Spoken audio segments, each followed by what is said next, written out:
네, 안녕하세요. 저는 다운수학 목동관에서 지금 강서고 1학년 학생들을 대상으로 내신 정규반 운영을 하고 있는 김대훈이라고 합니다. 오늘 이렇게 영상을 찍게 된 이유는요, 이제 1학년 학생들이 1학기 내신을 해봤으면 알겠지만 강서구 시험이 어렵죠. 어려운데 그럼 왜 어려운지에 대해서 분석을 해보고, 왜 지피지기면 100점 100승이다, 왜 어려운지를 알고 그것들에 대비해서 준비를 잘 한다면 2학기 내신 성적을 좀 끌어올릴 수 있을 텐데, 그럼 왜 어려운지, 그 어려운 점들을 어떻게 극복을 해 나가야 하는지에 대해서 약간의 도움을 주고자 이 영상을 찍게 됐으니까요. 학부모님들이나 학생들이나 좀 큰 도움이 됐으면 좋겠습니다. 그런 바람에서 찍게 됐고요. 그럼 시작하기에 앞서서 강서구 시험의 특징에 대해서, 크게 3가지 특징에 대해서 설명을 해 드릴 건데, 그냥 말로만 하기엔 좀 그렇죠. 말로만 하기엔 좀 그러니까 실제로 1학기에서 치러졌던 기말고사 문제들을 제가 좀 뽑아서 보여드리면서 설명을 해드릴 거예요.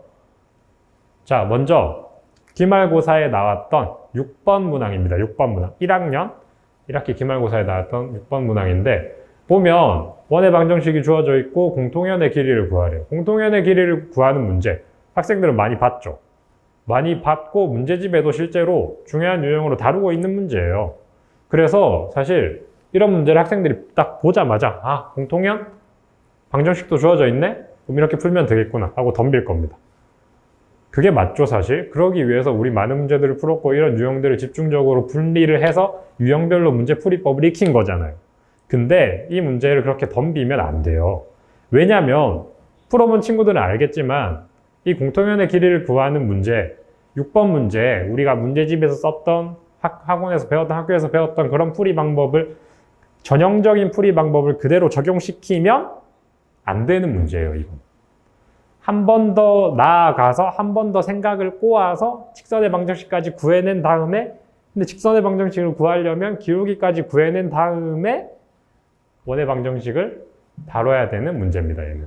공통연의 길이를 구하려면. 자, 그럼 이런 문제가 사실 엄청나게 고난도의 문제냐? 그건 또 아니거든요. 아니긴 한데, 이게 한 번 더 생각을 꼬아야 되는 좀 까다로운 문제예요. 고난도라고 할 수도 있죠. 뭐 학생들에 따라서는. 어쨌든 학생들이 풀기에 까다로운 문제인데, 또 문항도 6번이에요. 6번. 학생들은 그동안의 경험으로 알고 있습니다. 아, 초반에 나오는 문제다? 쉬운 문제다. 이렇게 생각을 많이 할 텐데, 강서구는 특이하게도, 좀 잔인하게도 이렇게 초반부, 도입부에 이렇게 좀 까다로운 고난도 문제를 배치를 해놓는다라는 게 첫 번째 특징이에요.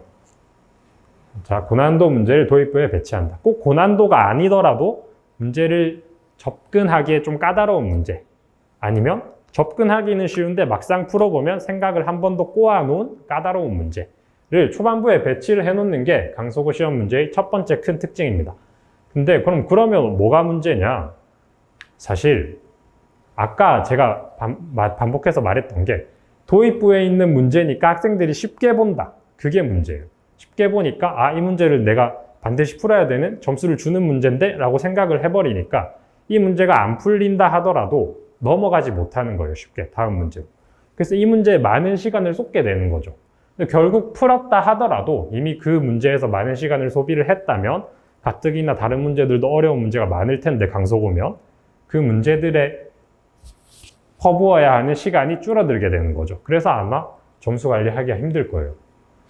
그래서 순서대로 문제를 만약에 푼다면 이렇게 까다로운 문제들 초반부에 맞닥뜨릴 텐데, 그럼 시간을 아끼기 위해서라도 이런 문제를 좀 스킵하고 마지막에 풀 줄 아는 그런 문제 전략이 필요하죠. 근데 그런 전략을 위해서라도 사실 그럼 뭐가 어려운지, 뭐가 까다로운 문제인지 파악을 할 수 있어야 되잖아요. 근데 그걸 파악할 수 있으려면 문제를 보는 눈을 길러야 된다는 거예요.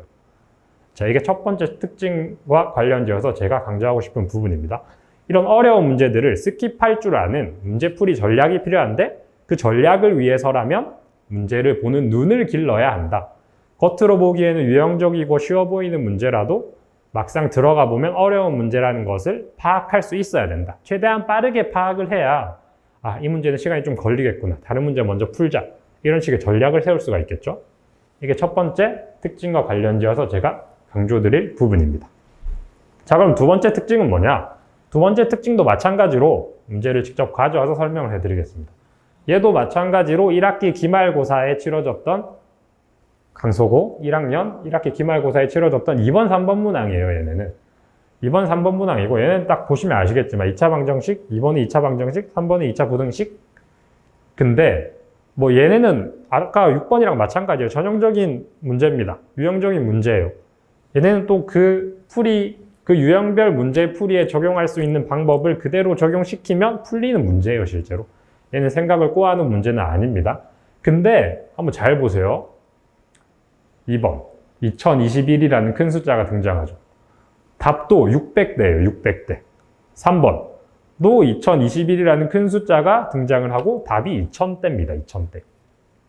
뭐 그냥 계산을 해서 나오는 문제면 상관이 없겠지만 정수의 개수를 세는 문제예요. 정수의 개수를 세는 문제인데 이렇게 큰 숫자를 주어진다? 그럼 계산하는 과정이 굉장히 더럽고 복잡하다는 소리입니다. 실제로 2번은 부등식을 만들어내서 빼기를 해서 정수의 개수를 구하는 거죠. 학생들은 잘 알죠. 근데 그 부등식에서 양쪽 끝이 소수점으로 나오는 문제예요. 게다가 그럼 소수점이면 또 0.5만큼 옮겨와서 정수로 만들어져서 해야 되는데 그 과정을 반복하다 보면 아무래도 학생들은 실수를 하기가 쉬워요. 가뜩이나 시험입니다. 시험. 내신 시험이에요. 학생들은 안 그래도 긴장을 한 상태일 거고 그리고 내신 기간에 받는 스트레스도 어마어마하죠. 학생들은. 그 긴장과 스트레스 속에서 이런 문제들을 풀어야 한다? 그것도 2번, 3번에 풀이 과정도 더럽기 때문에 시간이 어느 정도 들 거고 숫자도 커서 실수로도 하기 쉬운 문제들이란 말이에요. 이런 문제들을 또 초반부에 배치를 해놓는다라는 게 강서고 시험의 두 번째 큰 특징입니다. 자, 실수를 유발하는 문제라고 제가 제목을 붙여봤어요. 실수를 유발하는 문제를 도입부에 배치를 한다. 계산 과정에서 아까도 마찬가지로 뭐 K에 관련된 부등식인데 뭐 K가 0일 때를 고려를 안 한다든가 그런 사소한 실수를 유발하는 문제예요. 사소한 실수를 유발하는 문제. 계산 과정에서 하나라도 빠뜨리면 답이 달라져 버리는. 근데 그렇게 달라져 버린 답도 사실 보기에 심어 놓는 게 수학 선생님들이죠. 학생들의 실수를 예측을 해서 그런 교묘한 실수를 유발하는 문제를 도입부에 배치를 했다. 계산해야 되는 숫자도 굉장히 크다. 숫자가 크니까 풀이 과정이 복잡해진다. 라는 게 두 번째 특징입니다. 그럼 이런 실수를 유발하는 문제인데 실수를 안 하기 위해서는 어떻게 해야 되냐? 아까도 말씀드렸습니다. 긴장으로 인한 실수를 줄이기 위해서는 시험에 결국 익숙해지는 수밖에 없어요. 어쨌든 학생들이 만약에 내신 시험이 아니고 평소에 문제집을 풀다가 이런 문제를 맞닥뜨렸다? 당연히 풀 겁니다. 강서고 학생들이면. 강서고 학생이 아니더라도 사실 얘네는 어려운 문제가 아니에요. 전형적인 문제이기 때문에 쉽게 풀 수 있는 학생들이 많을 텐데 그럼 문제가 뭐냐? 아까도 계속 말씀드리는데 긴장과 스트레스 속에서는 누구나 이런 문제에 실수를 할 확률이 높아진다. 그겁니다. 그럼 이제 그런 확률을 줄이기 위해서는 긴장을 줄이고 스트레스를 줄이면 되겠죠. 긴장을 줄이는 가장 좋은 방법은 시험에 익숙해지는 방법이에요. 제가 강조드릴 두 번째입니다. 실수를 유발하는 문제가 있는 게 초반부에 등장을 하는 게 강서고의 특징인데 그런 실수를 줄이려면 시험에 익숙해지자, 긴장에 익숙해지자, 스트레스에 익숙해지자. 그래서 아마 학생들이 평소에 실제로 강서고는 시험 포맷도 특이하잖아요. 70분이라는 긴 시간 동안 이제 문제 수는 한 25문제, 4문제 정도로 정해져 있죠. 그럼 적은 문항을 70분이라는 긴 시간 동안 봐야 돼요. 그래서 고난도 문제들이 많이 숨어 있긴 한데 그럼 70분이라는 시간 동안 집중을 하는 연습도 분명히 해야 될 거고 그 연습을 위해서라도 좀 모의 시험을 여러 번 쳐보는 게 좋다고 저는 생각을 합니다. 그래서 제가 강조드릴 거는 긴장을 줄이기 위해서라도 시험에 익숙해지기 위해서라도 모의 시험을 많이 쳐보는 게 중요하다. 이게 제가 두 번째 특징과 관련지어서 강조를 할 부분이고요. 그럼 마지막, 아까 제가 세 번째 특징이 있다 그랬죠. 세 가지 특징이. 마지막 세 번째 특징은 뭐냐? 서술형 문제는 또 의외로 굉장히 쉽게 출제가 된다는 거예요. 근데 문제는 서술형 문제는 어디 있죠? 제일 마지막에 있죠. 마지막에. 근데 첫 번째, 두 번째 특징으로 살펴보면 고난도 문제, 좀 까다로운 문제가 초반부에 나온다. 실수를 유발하면서 시간을 좀 많이 들여야 하는 문제가 초반부에 나온다. 그 말은 초반부에 시간을 많이 소비해야 된다. 그겁니다. 초반부에 시간을 많이 소비를 했다면 서술형 문제에 쓸 시간이 그만큼 줄어들겠죠. 근데 서술형 문제는 쉽다고요. 서술형 문제는 풀기만 하면, 제때 풀어서 풀이를 정확히 적기만 하면 아마 강서고 1학년 학생들이면 충분히 다 맞을 수 있는 정도의 수준으로 출제가 되고 있어요. 실제로. 아직까지는. 앞으로도 그럴 겁니다.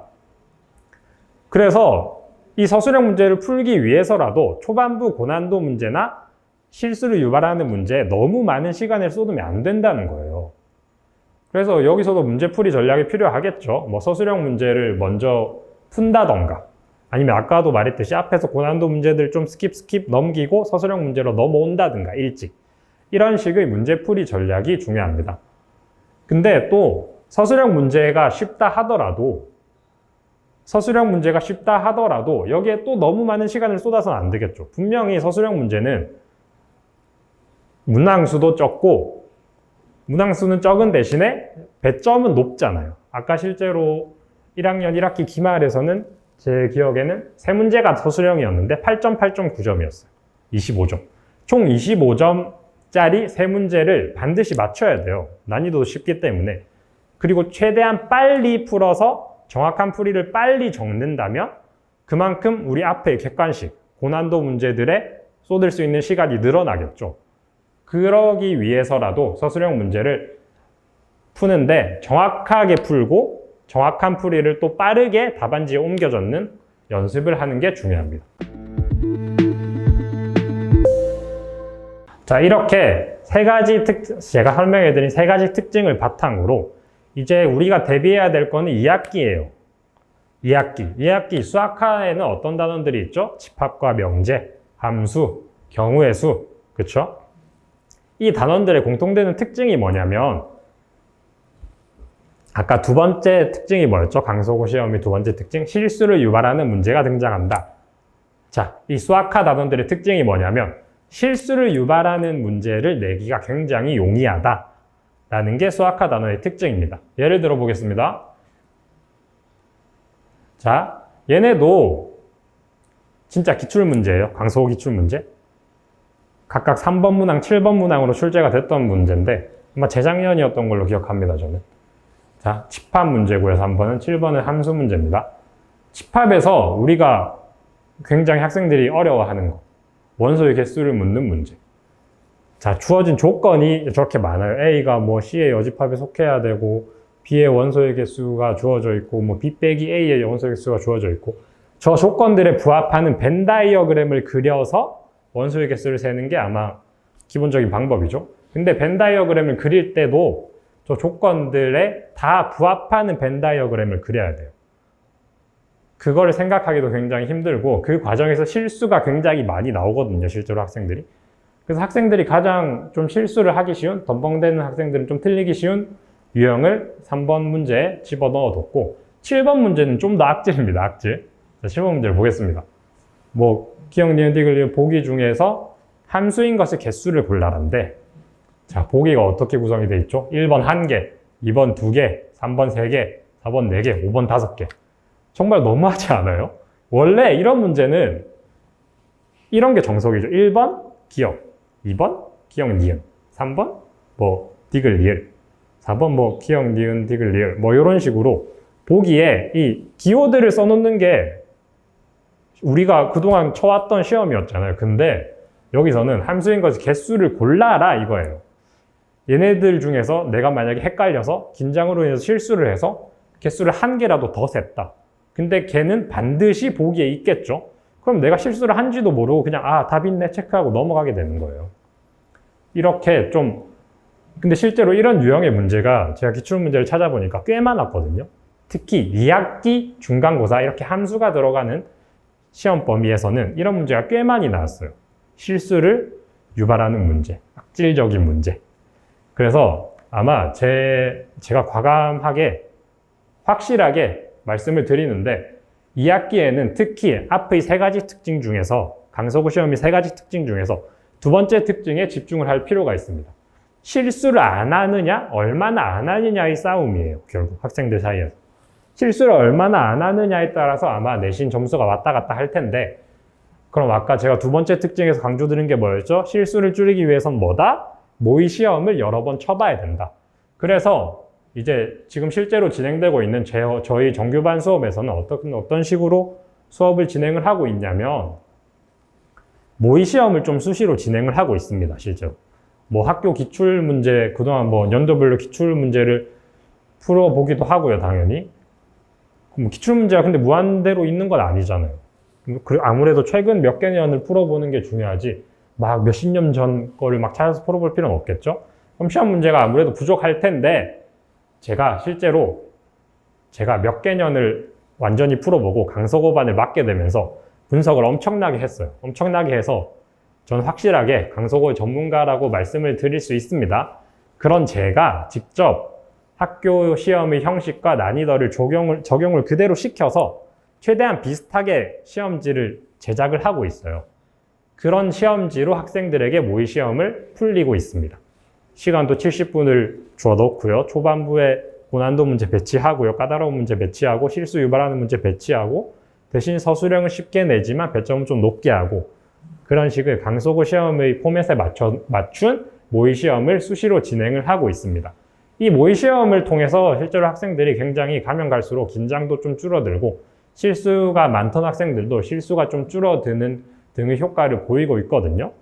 제 수업에서는 실제로 모의 시험을 자주 시행하고 있다. 시행해 봤더니 실제로 학생들이 실수가 확연하게 줄어드는 게 보인다. 라는 점을 말씀드리고 싶고, 자, 시험을 쳤으면 제일 중요한 게 뭐죠? 틀린 걸 다시 보는 게 중요하죠. 틀린 걸 왜 틀렸는지, 실수를 해서 틀렸다면 어디서 실수를 했는지, 아예 몰라서 틀렸다면 뭘 몰라서 틀렸는지, 서술형에서 까진 게 있다면 왜 까졌는지, 풀이를 내가 어떻게 정확하게 못 썼는지에 대해서 파악을 해야 됩니다. 파악을. 그 파악을 하기 위해서라도 저는 학생별, 개인별로 오답 노트를 다 따로 쓰게 해요. 다 따로 써서 개별적으로 제가 그걸 걷어서 본 다음에 학생들에게 너는 요렇게 해서 틀렸구나. 이걸 실수를 했구나. 개별적인 피드백을 제공하면서 학생들 맞춤별로 문제풀이 전략을 세우고 있습니다. 제가 앞에서 설명하면서 강조했던 것이 문제풀이 전략이에요. 근데 그것도 모든 학생들에게 일률적으로 적용되는 전략은 아니죠. 어떤 학생은 서술형을 먼저 푸는 게 유리한 학생들도 있을 거고 어떤 학생들은 실제로 순서대로 푸는 게 오히려 더 안정이 되면서 좋은 학생들이 있어요.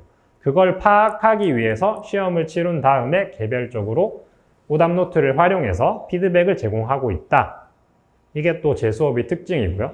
그리고 뭐 그럼 매 시간 시험만 칠 수는 없겠죠. 시험만 치는 건 아닙니다, 실제로. 어느 정도 개념이 완성되고 난 뒤에 시험이 이루어지는 거고, 자, 시험을 치고 나서 이제 내신 점수 향상이 목표잖아요, 저희는. 점수 향상을 해서 독서실 A석으로 가는 게 목표인데, 현실적으로. 그러면 점수가 당락되는, 좌지우지되는 문항들은 고난도 문항이에요. 고난도 문항. 자, 시험을 통해서, 오답 노트를 통해서, 피드백을 통해서 어느 정도 실수는 잡아뒀어요. 서술형도 어느 정도 연습이 됐어요. 그럼 결국 학생들이 이제 목을 매달아야 할 것은 고난도 문항입니다. 고난도 문항. 고난도 문항을 풀려면 사실 실제로 한 문제를 가지고, 좀 어려운 문제를 가지고, 뭐 예를 들면 수능 킬러 문제를 가지고 좀 다양한 풀이법으로 접근을 해보는 게 중요해요. 왜 그게 중요하냐면 실제로 그러면 내가 평소에 다양한 풀이법으로 접근하는 연습을 해뒀으면 실제로 시험 시간에 제가 고난도 문항을 맞닥뜨렸다? 그럼 이런 식으로 접근해보고 안 되네? 그럼 어떻게 접근하는 방법이 또 있었더라? 이 방법이 있었지?